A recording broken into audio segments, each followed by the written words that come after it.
আসসালামু আলাইকুম। অনেক দিন যাবৎ কোনো ভিডিও দেওয়া হয় না, তো সবাই মেসেজ করেন, কমেন্ট করেন যে আপু আপনার রান্নার ভিডিও দেন না, অনেক দিন ধরে তো ভিডিওটা দেন দেখি।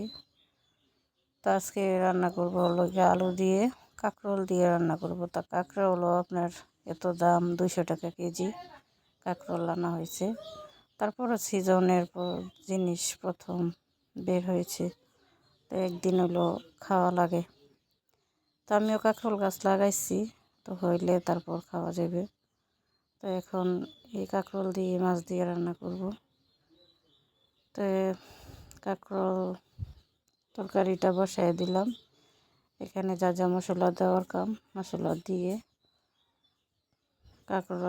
কাঁকরোল আর আলুটা কষাইয়ে তারপর আমি ঝোলটা দিয়ে দিলাম। তো এখন আমি ঢাকনা দিয়ে ঢেকে দিব।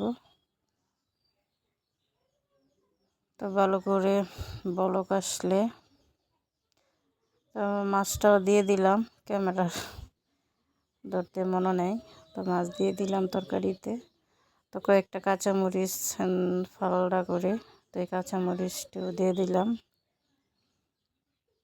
এই কাঁচামরিচ দিলে তারপরে আলাদা একটা ঘ্রাণ আসে আর কি তরকারিতে।